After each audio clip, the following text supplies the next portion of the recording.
ಸ್ನೇಹಿತರೆ ನಮಸ್ಕಾರ. ರಾಜ್ಯದಲ್ಲಿ ಭಾರೀ ಸಂಚಲನವನ್ನು ಸೃಷ್ಟಿಸಿರುವಂತಹ ಪ್ರಜ್ವಲ್ ರೇವಣ್ಣ ಪೆನ್ಡ್ರೈವ್ ಪ್ರಕರಣ ಬಗೆದಷ್ಟು ಕೂಡ ಬಯಲಾಗ್ತಾನೆ ಇದೆ. ಈಗಾಗಲೇ ಪ್ರಜ್ವಲ್ ರೇವಣ್ಣನನ್ನು SIT ಅಧಿಕಾರಿಗಳು ನಿರಂತರವಾಗಿ ಗ್ರಿಲ್ ಮಾಡ್ತಿದ್ರೆ, ಮತ್ತೊಂದು ಕಡೆ ಪ್ರಜ್ವಲ್ ರೇವಣ್ಣನ ತಾಯಿ ಭವಾನಿ ರೇವಣ್ಣ ಎಲ್ಲಿದ್ದಾಳೆ, ಏನು ಮಾಡ್ತಿದ್ದಾಳೆ, ಎಲ್ಲಿ ಅಡಗಿ ಕೂತಿದ್ದಾಳೆ ಅನ್ನುವಂಥ ಚಿಕ್ಕ ಸುಳಿವು ಕೂಡ ಸಿಗ್ತಾ ಇಲ್ಲ. ಈಗಾಗಲೇ ಈಕೆಗಾಗಿ ಬಲೆಯನ್ನು ಬೀಸಿರುವಂತೆ SIT ತಂಡ ನಿರಂತರವಾದಂಥ ಶೋಧವನ್ನು ಮಾಡ್ತಿದೆ. ಮತ್ತೊಂದು ಕಡೆ ಈ ಭವಾನಿ ರೇವಣ್ಣ ತನ್ನ ಬಚಾವ್ಗೆ, ಅಂದರೆ ತನ್ನನ್ನು SIT ಅವರು ಸೆರೆ ಹಿಡಿಬಾರ್ದು ಅನ್ನೋಂಥ ಕಾರಣಕ್ಕೋಸ್ಕರ ನಾನಾ ಕಾರಣಗಳನ್ನು ಕೊಟ್ಬಿಟ್ಟು ಎಸ್ಕೇಪ್ ಆಗುವಂಥ ಪ್ರಯತ್ನವನ್ನು ಮಾಡ್ತಿದ್ದಾಳೆ. ಹೀಗಾಗಿ ಕೋರ್ಟ್ ಮುಂದೆ ಆಕೆ ಒಂದಲ್ಲ ಎರಡಲ್ಲ ನಾನಾ ಕಾರಣಗಳನ್ನು, ನಾನಾ ಸಬೂಬುಗಳನ್ನು ವಕೀಲರ ಮೂಲಕ ಹೇಳಿಸ್ತಿದ್ದಾಳೆ. ಈಗಾಗಲೇ ಭವಾನಿ ರೇವಣ್ಣಗೆ 2 ಗಂಭೀರವಾದಂತಹ ಕಾಯಿಲೆಗಳಿರುವಂಥ ವಿಚಾರವನ್ನು ಕೂಡ ಮುಂದಿಟ್ಕೊಂಡು ಬೇಲ್ ಪಡೆಯುವಂತಹ ಪ್ರಯತ್ನವನ್ನು ಮಾಡ್ತಿದ್ದಾರೆ. ಈಗಾಗಲೇ ಒಂದು ಕಡೆ ಜನಪ್ರತಿನಿಧಿಯ ವಿಶೇಷ ಕೋರ್ಟ್ ಬೇಲನ್ನು ನಿರಾಕರಿಸಿತು, ಮತ್ತೊಂದು ಕಡೆ ಈಗ ಹೈಕೋರ್ಟ್ಗೆ ಅರ್ಜಿಯನ್ನು ಸಲ್ಲಿಸೋದಕ್ಕೆ ವಕೀಲರು ಸಿದ್ಧತೆಯನ್ನು ಮಾಡಿಸಿದ್ದಾರೆ. ಅಂದರೆ ಇವತ್ತು ಆ ಅರ್ಜಿಯ ವಿಚಾರಣೆ ಬರುವಂಥ ಚಾನ್ಸಸ್ ಇದೆ. ಅಂದರೆ ಭವಾನಿ ರೇವಣ್ಣ ಅವರ ಅರ್ಜಿಯ ವಿಚಾರಣೆ ಬರುವಂಥ ಚಾನ್ಸಸ್ ಇವತ್ತಿದೆ. ಹಾಗಾದರೆ ಭವಾನಿ ರೇವಣ್ಣನವರ ಈ ಅರ್ಜಿ ಏನಿದೆ, ಅಂದರೆ ಈ ಜಾಮೀನು ಅರ್ಜಿ, ಇದಕ್ಕೆ ಸಂಬಂಧಿಸಿದಂತೆ ಆಕೆ ಜಾಮೀನು ಅರ್ಜಿಯಲ್ಲಿ ಉಲ್ಲೇಖ ಮಾಡಿರುವಂಥ ಅಂಶಗಳೇನು, ವಕೀಲರ ಮೂಲಕ ಉಲ್ಲೇಖ ಮಾಡಿಸಿರುವಂಥ ಅಂಶಗಳೇನು, ಜೊತೆಗೆ ಭವಾನಿ ರೇವಣ್ಣ ಎಲ್ಲಿದ್ದಾರೆ, ಏನು ಮಾಡ್ತಿದ್ದಾರೆ, ಯಾಕೆ ಕದ್ದು ಕೂತಿದ್ದಾರೆ, ಕದ್ದು ಕೂತಷ್ಟು ಕೂಡ ಇಲ್ಲಿ ಸಮಸ್ಯೆಗಳು ಹೆಚ್ಚಾಗ್ತಾ ಹೋಗೋದು ಯಾಕೆ, ಆಮೇಲೆ ಗೃಹ ಸಚಿವರು ಒಂದು ಮಾತನ್ನು ಹೇಳಿದ್ದಾರೆ, ಆ ಮಾತೇನು, ಇವೆಲ್ಲದರ ಬಗ್ಗೆಯೂ ಕೂಡ ಕಂಪ್ಲೀಟ್ ಮಾಹಿತಿಯನ್ನು ನಿಮ್ಮ ಮುಂದೆ ಇಡ್ತಾ ಹೋಗ್ತೀನಿ. ಅದಕ್ಕಿಂತ ಮುಂಚೆ ನೀವಿನ್ನೂ ಕೂಡ ನಮ್ಮ ಚಾನಲನ್ನು ಸಬ್ಸ್ಕ್ರೈಬ್ ಮಾಡಿಲ್ಲ ಅಂದರೆ ದಯವಿಟ್ಟು ಈ ಕೂಡಲೇ ಸಬ್ಸ್ಕ್ರೈಬ್ ಮಾಡಿ ಸ್ನೇಹಿತರೆ. ಪ್ರಜ್ವಲ್ ರೇವಣ್ಣ ಪೆನ್ಡ್ರೈವ್ ಪ್ರಕರಣದಲ್ಲಿ ಪ್ರಜ್ವಲ್ ಇಂತಹ ಪ್ರಮುಖ ಆರೋಪಿಯೋ ಮತ್ತು ಪ್ರಮುಖ ರೂವಾರಿಯೋ ಅಷ್ಟೇ ಪಾತ್ರವನ್ನು ಮತ್ತು ಅದಕ್ಕಿಂತ ಒಂದು ಪಟ್ಟು ಹೆಚ್ಚು ಪಾತ್ರವನ್ನು ವಹಿಸಿದಾಕೆ ಈ ಭವಾನಿ ರೇವಣ್ಣ ಅನ್ನೋದು ಒಂದು ಆ್ಯಂಗಲ್ನಲ್ಲಿ ನೋಡಬೇಕಾದಂಥ ಸುದ್ದಿ. ಇನ್ನೊಂದು ಆ್ಯಂಗಲ್ನಲ್ಲಿ ಅಥವಾ ಕಾನೂನಿನ ಪ್ರಕಾರ ಆಕೆ ಮೇಲೆ ದಾಖಲಾಗಿರುವಂತಹ ಪ್ರಕರಣಗಳು ಬೇರೆ ಇದೆ. ಆಕೆಯ ಮೇಲೆ ದಾಖಲಾಗಿರುವಂಥದ್ದು ಕಿಡ್ನಾಪ್ ಪ್ರಕರಣ. ಆ ಕಿಡ್ನಾಪ್ ಪ್ರಕರಣಕ್ಕೆ ಸಂಬಂಧಪಟ್ಟಂತೆ ಇನ್ನೂ ಕೂಡ ಆಕೆಯ ವಿಚಾರಣೆ ಆಗಿಲ್ಲ. ಆಕೆ ಇನ್ನೂ ಕೂಡ SIT ಅಧಿಕಾರಿಗಳ ಮುಂದೆ ಕೂತು ವಿಚಾರಣೆಯನ್ನು ಎದುರಿಸಿಲ್ಲ. ಏನದು, ಯಾಕೆ ಕಿಡ್ನಾಪ್ ಯಾಕೆ ಮಾಡಿಸಿದ್ಲು, ಇವೆಲ್ಲ ವಿಚಾರಗಳ ಬಗ್ಗೆ ಆ ಅಮ್ಮ ಇನ್ನೂ ಕೂಡ ಏನೂ ಮಾಹಿತಿಯನ್ನು ಕೊಟ್ಟಿಲ್ಲ. ಹೀಗಿರುವಾಗ ಆಕೆಯನ್ನು ವಿಚಾರಣೆಗೆ ಎಷ್ಟೇ ಸಲ ಕರೆದ್ರೂ ಕೂಡ ಬಾರದೇ ಇರೋದು, ನೋಟಿಸನ್ನು ಕೊಟ್ಟರೂ ಕೂಡ ಬಾರದೇ ಇರುವಂಥದ್ದು ಈಗ SIT ಅಧಿಕಾರಿಗಳ ಪಿತ್ತ ನೆತ್ತಿಗೆ ಇರುವಂತೆ ಮಾಡಿದೆ. ಈಗಾಗಲೇ ಈಕೆಗಾಗಿ ಹಲವು ಕಡೆ ಶೋಧವನ್ನು ಮಾಡಲಾಗ್ತಿದೆ, ಬೇರೆ ಬೇರೆ ಕಡೆ ಶೋಧವನ್ನು ಮಾಡಲಾಗ್ತಿದೆ. ಮೈಸೂರು, ಹಾಸನ, ಬೆಂಗಳೂರು, ಮಂಡ್ಯ, ರಾಮನಗರ ಸೇರಿದಂತೆ ವಿವಿಧ ಕಡೆ SIT ಅಧಿಕಾರಿಗಳು ಈಗಾಗಲೇ ಶೋಧವನ್ನು ಮಾಡಿದ್ದಾರೆ. ಭವಾನಿ ಎಲ್ಲಿದ್ದಾರೆ, ಆಕೆಯನ್ನು ಅರೆಸ್ಟ್ ಮಾಡಲೇಬೇಕು. ಈಗ ನೆಕ್ಸ್ಟ್ ಮೂಮೆಂಟಲ್ಲಿ ಅರೆಸ್ಟ್ ಮಾಡಿದಂತಹ ನೆಕ್ಸ್ಟ್ ಮೂಮೆಂಟಲ್ಲಿ ಆಕೆಯ ವಿಚಾರಣೆ ಶುರುವಾಗುತ್ತೆ. ಬಟ್ ಈಕೆಗೂ ಕೂಡ ಗೊತ್ತಿದೆ, ನಾನು ಸಿಕ್ಕಿದ್ರೆ ಇವಾಗ ನನ್ನನ್ನು ಅರೆಸ್ಟ್ ಮಾಡ್ತಾರೆ ಅನ್ನೋದು ಗೊತ್ತಿದೆ. ಆ ಕಾರಣಕ್ಕೋಸ್ಕರನೇ ಈ ಕಣ್ಣ ಮುಚ್ಚಲ ಆಟವನ್ನು ಆಡ್ತಿರೋದು ಅನ್ನೋದು ಮಾತ್ರ ಸ್ಪಷ್ಟ. ಎಲ್ಲೋ ತಲೆಮರೆಸ್ಕೊಂಡು ಕೂತಿರುವಂಥ ಭವಾನಿ ರೇವಣ್ಣನನ್ನು ಶತಾಯಗತಾಯ ಹಿಡಿತೀವಿ ಅಂತೇಳ್ಬಿಟ್ಟು SIT ತಂಡದವರು ಕೂಡ ಹೊರಟಿದ್ದಾರೆ. ಯಾಕೆ ಈಕೆಯನ್ನು ಅರೆಸ್ಟ್ ಮಾಡಲೇಬೇಕು ಅಂತ ಹೇಳಿದ್ರೆ, ಹಾಸನದ ಸಂಸದ ಮತ್ತು ತನ್ನ ಮಗ ಪ್ರಜ್ವಲ್ ರೇವಣ್ಣ ವಿರುದ್ಧದ ಅತ್ಯಾಚಾರ ಪ್ರಕರಣದಲ್ಲಿ ಸಂತ್ರಸ್ತ ಮಹಿಳೆ ಅಪಹರಣಕ್ಕೆ ಸಂಬಂಧಿಸಿದಂತೆ ಒಂದು ದೂರನ್ನು ಕೊಟ್ಟಿದ್ರಲ್ಲ, ಆ ದೂರಿನ ಅನ್ವಯ ಜೂನ್ 1ರಂದು ಹೊಳೆನರಸೀಪುರದಲ್ಲಿ ವಿಚಾರಣೆಗೆ ಖುದ್ದು ಹಾಜರಾಗುವಂತೆ SIT ಈಗಾಗಲೇ ನೋಟಿಸನ್ನು ನೀಡಿತ್ತು. ಬಟ್ ಈ 2-3 ನೋಟಿಸ್ ಬಂದರೂ ಕೂಡ ಇನ್ನೂ ಕೂಡ ಈಕೆ ಹಾಜರಾಗಿಲ್ಲ. ಇನ್ನು SIT ತಂಡ ಕೂಡ ಭವಾನಿಯವರ ಮನೆಯಾಗಿರುವಂತಹ ಚೆನ್ನಾಂಬಿಕದಲ್ಲಿ ಬೆಳಗ್ಗೆಯಿಂದ ಸಂಜೆವರೆಗೆ ಕಾದರೂ ಕೂಡ ಆಕೆ ಬರದೇ ಇರುವಂಥದ್ದು ಮತ್ತು ವಿಚಾರಣೆಗೆ ಆಗಮಿಸದೇ ಇರುವಂಥದ್ದು ಈಗ SITಗೆ ಒಂದಂತೂ ಕ್ಲಿಯರ್ ಆಗಿದೆ. ಈಕೆ ಒಂದು ರೀತಿಯಲ್ಲಿ ಎಸ್ಕೇಪ್ ಆಗುವಂತಹ ಮತ್ತು ನಾಟಕ ಆಡುವಂಥ ಪ್ರಯತ್ನವನ್ನು ಮಾಡ್ತಿದ್ದಾಳೆ ಅಂತೇಳಿ. ಇನ್ನು ಭವಾನಿಯವರು ಅಸ್ವಸ್ಥರಾಗಿದ್ದು ಶೀಘ್ರದಲ್ಲೇ SIT ಮುಂದೆ ಬಂದು ಹಾಜರಾಗುವುದಾಗಿ ವಕೀಲರ ಮೂಲಕ ತಿಳಿಸಿದ್ದಾರೆ ಅನ್ನೋದು ಕೂಡ ಗೊತ್ತಾಗಿದೆ. ಇದೇ ಪ್ರಕರಣದಲ್ಲಿ ಭವಾನಿ ಅವರ ಪತಿ ಹಾಗೂ ಹೊಳೆನರಸೀಪುರದ JDS ಶಾಸಕ HD ರೇವಣ್ಣ ಅವರು ಕೂಡ ಜಾಮೀನಿನ ಮೇಲೆ ಹೊರಗಿರುವಂಥದ್ದು. ಹಾಗಾದರೆ ಈಕೆ ಎಲ್ಲಿರಬಹುದು, ಏನು ಮಾಡ್ತಿರಬಹುದು ಅನ್ನುವಂಥ ಚಿಕ್ಕ ಸುಳಿವು ಕೂಡ ಇಲ್ವಾ ಅಂತೇಳಿ ಕೇಳಿದ್ರೆ 100% ಇದೆ.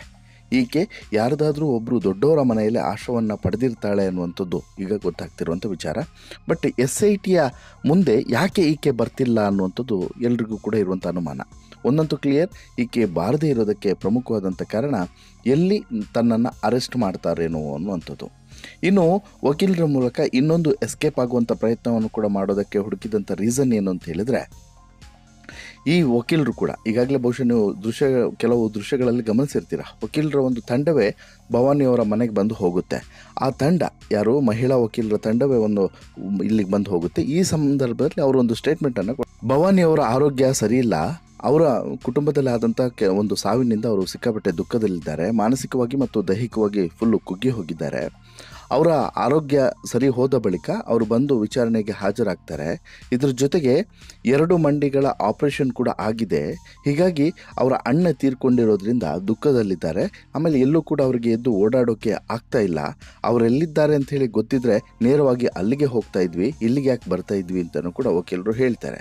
ಬೆಳಗ್ಗೆಯಿಂದನೂ ಕೂಡ ಭವಾನಿಯವರಿಗೋಸ್ಕರ ಕಾದಂತಹ SIT ಅಧಿಕಾರಿಗಳು ಅಂತಿಮವಾಗಿ ಅಲ್ಲಿಂದ ಸ್ಥಳ ಮಹಜರನ್ನು ಮಾಡಿ ಅಲ್ಲಿಂದ ಹೋಗ್ತಾರೆ.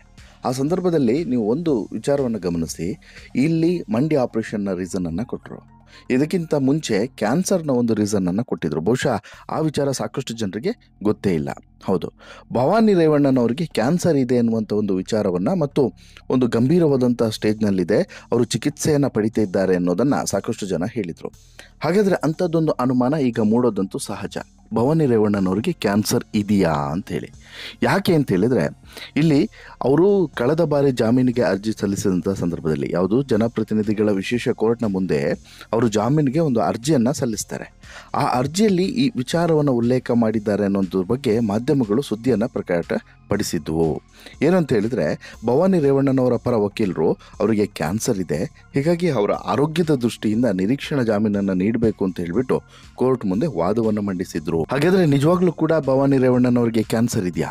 ಯಾಕಂತ ಹೇಳಿದ್ರೆ ಕೋರ್ಟ್ ಮುಂದೆ ಹಾಗೆ ಸುಮ್ಮನೆ ವಾದವನ್ನು ಮಂಡಿಸೋಕೆ ಸಾಧ್ಯವಿಲ್ಲ. ಒಂದು ವೇಳೆ ಕೋರ್ಟು ಮರುಪ್ರಶ್ನೆಯನ್ನು ಮಾಡಿ ಕ್ಯಾನ್ಸರ್ಗೆ ಸಂಬಂಧಪಟ್ಟಂಥ ದಾಖಲೆಗಳನ್ನು ಸಬ್ಮಿಟ್ ಮಾಡಿ ಅಂತ ಹೇಳಿದ್ರೆ ಇಮಿಡಿಯೇಟ್ಲಿ ಬಂದು ಎಲ್ಲ ಡಾಕ್ಯುಮೆಂಟ್ಸ್ಗಳನ್ನು ಮೆಡಿಕಲ್ ಸರ್ಟಿಫಿಕೇಟಿಂದ ಹಿಡಿದು ಪ್ರತಿಯೊಂದನ್ನು ಕೂಡ ಸಬ್ಮಿಟ್ ಮಾಡಬೇಕಾಗ್ತದೆ. ಅಂಥ ಪರಿಸ್ಥಿತಿ ಉದ್ಭವ ಆಗುತ್ತೆ. ಇದನ್ನೆಲ್ಲ ಅರಿತಿರುವಂತಹ ವಕೀಲರು ಸುಮ್ಮನೆ ಈ ವಾದವನ್ನು ಮಾಡಲಿಕ್ಕೆ ಚಾನ್ಸ್ ಇಲ್ಲ. ಹಾಗಾದರೆ ಭವಾನಿ ರೇವಣ್ಣನಿಗೆ ಕ್ಯಾನ್ಸರ್ ಇರೋದು ನಿಜನಾ ಅನ್ನುವಂಥ ಒಂದು ಅನುಮಾನ ಮೂಡ್ತಾ ಇದೆ. ಯಾಕೆಂತ ಹೇಳಿದ್ರೆ ಭವಾನಿ ರೇವಣ್ಣ ಮುಂಚೆ ಇದ್ದಂಥ ರೀತಿಗೂ ಈಗ ಇರುವಂಥ ರೀತಿಗೂ ಅಜಗಜಾಂತರ ವ್ಯತ್ಯಾಸ ಇದೆ. ಮುಂಚೆಗೂ ಈಗ ಸಾಮ್ಯತೆಯೇ ಇಲ್ಲ ಮತ್ತು ಮುಖದಲ್ಲಿ ದೇಹದಲ್ಲೂ ಎಲ್ಲದರಲ್ಲೂ ಕೂಡ ಬದಲಾವಣೆ ಆಗಿದೆ.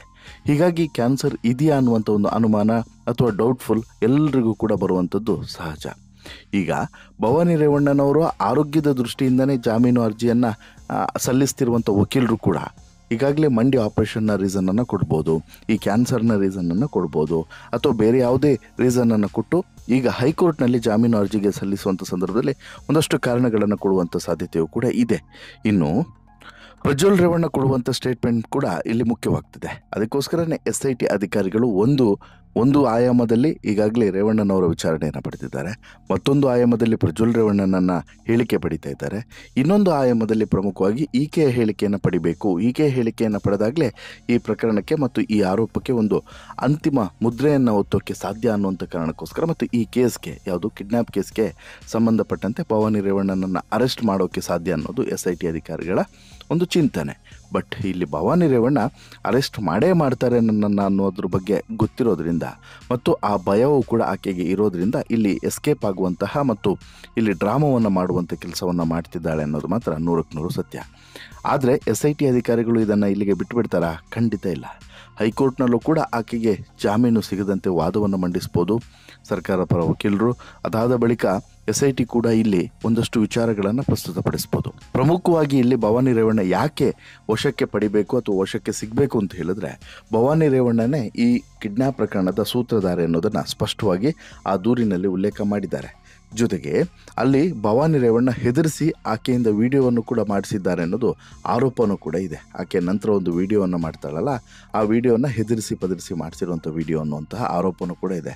ಈ ಎಲ್ಲ ಕಾರಣಗಳಿಂದ ಮತ್ತು ಸಂತ್ರಸ್ತೆಯರನ್ನು ಇದೇ ರೀತಿ ಬ್ಲಾಕ್ ಮೇಲ್ ಮಾಡಿದ್ದಾರೆ ಅನ್ನೋದಕ್ಕೆ, ಯಾಕಂತ ಹೇಳಿದರೆ ಪ್ರಜ್ವಲ್ ರೇವಣ್ಣ ಮೇಲಿನ ಪ್ರಕರಣಕ್ಕೂ ಕೂಡ ಈಕೆ ಸ್ಟೇಟ್ಮೆಂಟು ಪ್ರಮುಖವಾಗ್ತದೆ. ಯಾಕಂತ ಹೇಳಿದರೆ ಈ ಮಹಿಳೆಯರನ್ನು ಇದೇ ರೀತಿ ಹೆದರಿಸಿ ಪದರಿಸಿ ತನ್ನ ಕಾಮತೃಷೆಯನ್ನು ತೀರಿಸಿಕೊಳ್ಳೋದಕ್ಕೆ ಮಗನಿಗೆ ಒಂದು ರೀತಿಯಲ್ಲಿ ಸಹಾಯ ಮಾಡ್ತಾ ಇದ್ರ. ಮಗನ ಕಾಮತೃಷೆಯನ್ನು ತೀರಿಸ್ಕೊಳ್ಳೋಕ್ಕೆ ತಾಯಿ ಈ ರೀತಿ ಸಹಾಯವನ್ನು ಮಾಡ್ತಿದ್ಲ. ಆಮೇಲೆ ತಾಯಿಗೆಲ್ಲ ವಿಚಾರವೂ ಕೂಡ ಗೊತ್ತಿದೆ ಅನ್ನುವಂಥ ಮಾಹಿತಿಯೂ ಕೂಡ ಇದೆ. ಈ ಹಿಂದೆ ಪ್ರತಾಪ್ ಸಿಂಹ ಕೂಡ ಕೆಲವೊಂದಷ್ಟು ಆರೋಪಗಳನ್ನು ಮಾಡಿದರು ಪ್ರಜ್ವಲ್ ಮತ್ತು ಭವಾನಿಗೆ ಸಂಬಂಧಪಟ್ಟಂತೆ. ಹೀಗಾಗಿ ಈ ವಿಚಾರಗಳ ಬಗ್ಗೆನೂ ಕೂಡ ಬಾಯಿ ಬಿಡಿಸುವಂಥ ಸಾಧ್ಯತೆ ಇದೆ. ಹೀಗಾಗಿನೇ ಎಲ್ಲಿ ಬಾಯಿ ತಪ್ಪಿ ನಾನೇನಾದರೂ ಸತ್ಯ ಹೇಳ್ತೀನೇನೋ ಅನ್ನೋಂಥ ಆತಂಕದಲ್ಲೂ ಕೂಡ ಭವಾನಿ ರೇವಣ್ಣ ಇರಬಹುದೇನೋ. ಆ ಕಾರಣಕ್ಕೋಸ್ಕರನೇ ಈ ಕಣ್ಣ ಮುಚ್ಚಾಲೆ ಆಡ್ತಿದ್ದಾಳೆ ಅನ್ನೋದು ಕೆಲವರ ಅಭಿಪ್ರಾಯ. ಅದೇನೇ ಇದ್ರೂ ಕೂಡ SIT ಮಾತ್ರ ಬಿಡೋದಿಲ್ಲ ಅನ್ನೋದು ಮಾತ್ರ ಸ್ಪಷ್ಟವಾಗಿ ಗೊತ್ತಾಗ್ತಿದೆ. ಶತಾಯಗತಾಯ ರೇವಣ್ಣನನ್ನು ಹೇಗೆ ಅರೆಸ್ಟ್ ಮಾಡಿದ್ರು ಹಾಗೆ ಭವಾನಿ ರೇವಣ್ಣನನ್ನು ಅರೆಸ್ಟ್ ಮಾಡೇ ಮಾಡ್ತಾರೆ ಅನ್ನೋದು ಮಾತ್ರ 100ಕ್ಕೆ 100 ಸತ್ಯ. ನಿಮಗೇನು ಅನಿಸುತ್ತೆ ಸ್ನೇಹಿತರೆ ಭವಾನಿ ರೇವಣ್ಣನ ಈ ಕಳ್ಳಾಟದ ಬಗ್ಗೆ ಮತ್ತು ಈ ಕ್ಯಾನ್ಸರ್, ಮಂಡಿ ಆಪರೇಷನ್ ಇವೆಲ್ಲ ಕುಂಟು ನೆಪಗಳ ಬಗ್ಗೆ ನಿಮ್ಮ ಅಭಿಪ್ರಾಯ ಏನು? ದಯವಿಟ್ಟು ಕಮೆಂಟ್ ಮಾಡಿ ತಿಳಿಸಿ. ಜೊತೆಗೆ ಈ ಸ್ಟೋರಿ ಇಷ್ಟ ಆಯಿತು ಅಂತ ಹೇಳಿದ್ರೆ ಲೈಕ್ ಮಾಡಿ, ಶೇರ್ ಮಾಡಿ, ಚಾನಲ್ಗೆ ಸಬ್ಸ್ಕ್ರೈಬ್ ಆಗೋದನ್ನು ಮರಿಬೇಡಿ. ಧನ್ಯವಾದ.